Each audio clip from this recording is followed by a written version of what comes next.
हम लोग इस तरह का प्लान रेंडर जो है वो एडोब फोटोशॉप में करेंगे आज।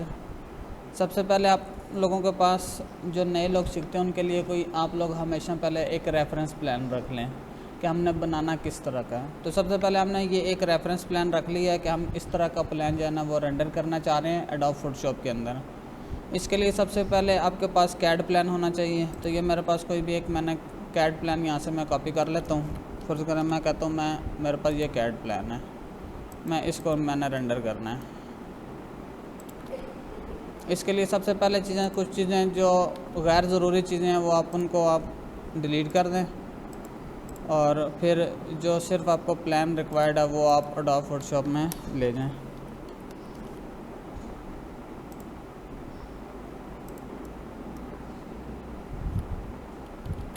तो ये कुछ चीज़ें मुझे गैर ज़रूरी हैं।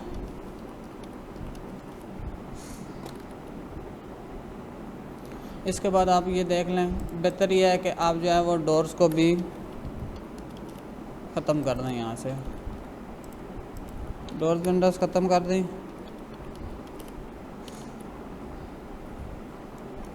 अब इसके बाद आप यहाँ से इसको क्लोज़ कर लें ताकि जो है वो आपकी अगर हर कमरे में आपने अलग-अलग टेक्सचर लगाना है तो वो आपको सिलेक्शन में आसानी रहे।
तो ये मैंने एक प्लान रेडी कर लिया है।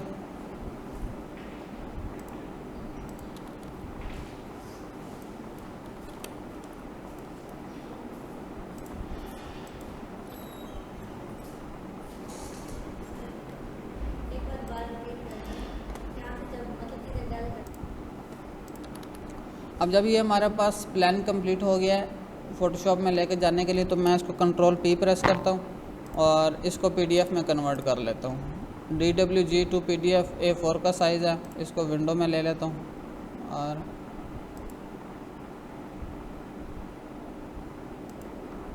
इसको लैंडस्केप कर लेता हूँ। ये मेरे पास है, इसको मैं प्लॉट कर देता हूँ डेस्कटॉप पे।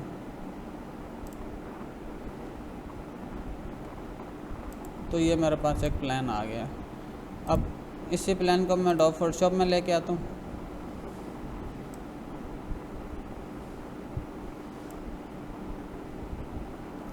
इसकी रेजोल्यूशन मैं 150 रहने देता हूँ। 150 तक आपकी रेजोल्यूशन होनी चाहिए। इसको ओके कर देता हूँ। ये मेरे पास प्लान आ गया। सबसे पहले इसको मैं सेव कर लेता हूँ, उस पूरी फाइल को मैं कंट्रोल S प्रेस करता हूँ और जहाँ पर मैंने इस फाइल को सेव करना है, और कोशिश करें कि आप ड्राइव के अंदर इसको सेव करें।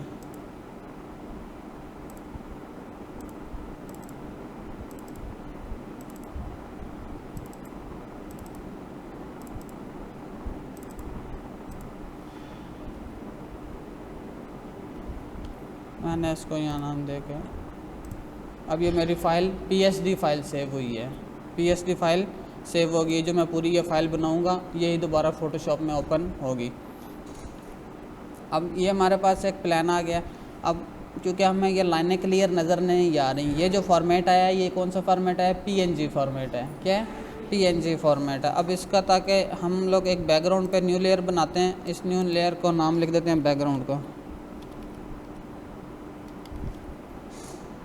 बैकग्राउंड की लेयर बनाते हैं, यहाँ से इसको पेंट बकेट लेते हैं, यहाँ से इसको वाइट ऊपर करते हैं और बैकग्राउंड की लेयर पे क्लिक कर देते हैं। अब बैकग्राउंड की लेयर को नीचे ले आते हैं, ठीक है। बेहतर ये होता है कि आप बेशक इसको जो है ना वो मर्ज भी कर लें बैकग्राउंड के साथ या ना करें, वो एक कोई उसका इशू नहीं है। अब हमारी इस लेयर का अब हम नाम दे दें बेसिक लेयर दे दें या वॉल PNG देना है, PNG में जो हमने वॉल निशानी के लिए, ठीक है, वॉल का दे दें, PNG वॉल दे दें, बेसिक लेयर दे दें, जो आपको याद रहता है आसानी से, वो नाम दे दिया हमने।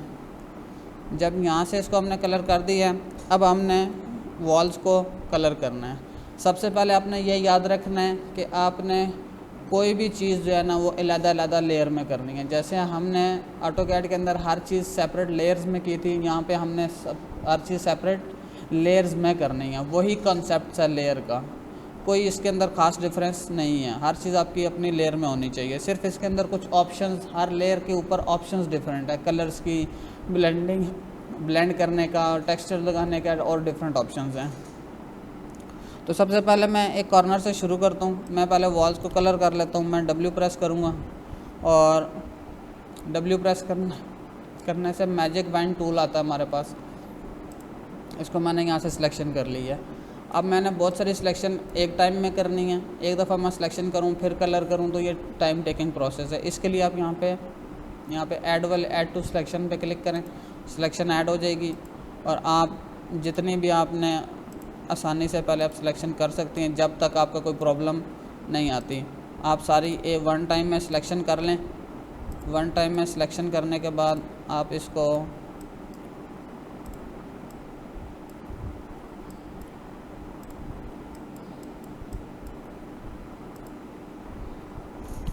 कंट्रोल प्लस करने से आपके पास जूम इन होता है, आपकी तरफ जूम इन होता है। कंट्रोल माइनस करने से जूम आउट होता है। तो ये मैंने वन टाइम में सारी सिलेक्शन कर ली है। सारी सिलेक्शन करने के बाद मैंने एक नई लेयर बनाई है। इस लेयर का नाम दे देता हूँ कलर वॉल, कि जिस वॉल के ऊपर मैंने कलर करना है वो कलर वॉल, यहाँ पे ये लेयर आ गई है। अब इसी लेयर पे रहते हुए मैंने पेंट बकेट पे जाना है। पेंट बकेट टूल एक्टिव कर लिया, फिर यहाँ से पेंट को एक्टिव कर लिया, यहाँ से इसको ओके कर दिया और पेंट कर दिया। फिर कंट्रोल D करने से सिलेक्शन आपकी ख़त्म हो जाती है। कंट्रोल D करने से मैंने सिलेक्शन मेरी ख़त्म। अब वॉल का मेरा जो काम वो ख़त्म हो गया, कुछ वॉल्स रह गई हैं। तो मैं दोबारा चला जाता हूँ PNG वॉल के ऊपर, W प्रेस करता हूँ, मैजिक बैंड टूल आ जाएगा और कंट्रोल माइनस करता हूँ। यहाँ पे इसमें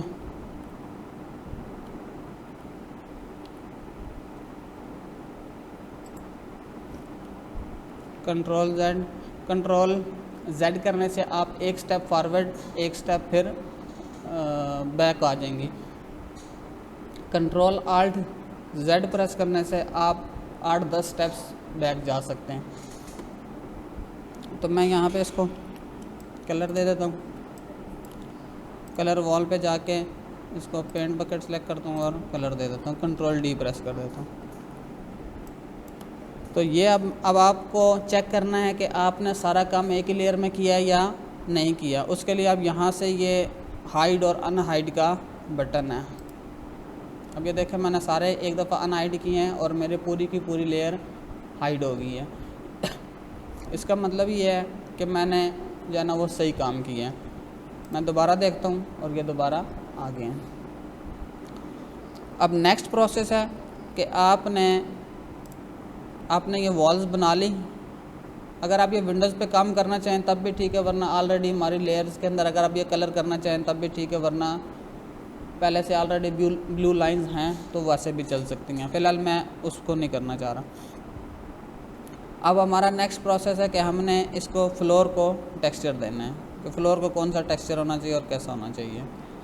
अब आप यहाँ से एडोब फोटोशॉप के अंदर जाती हैं, यहाँ से इसके अंदर आप जाते हैं। सबसे पहले मैं ये हमारे पास टीवी लॉन्च है, मैं टीवी लॉन्च को देखता हूँ।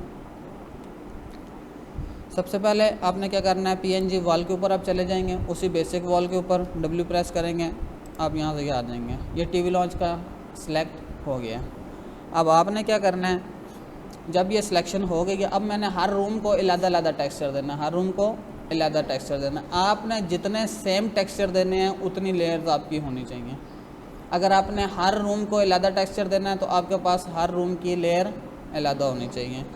तो मैंने तकरीबन हर रूम को अलग टेक्सचर देना है, या रूम्स को एक जैसा देना है, तो टीवी लॉन्च को मैंने अलग देना है। यहाँ से सिलेक्शन कर ली, यहाँ से न्यू लेयर बनाई, इस लेयर को नाम दे दिया टीवी लॉन्च को।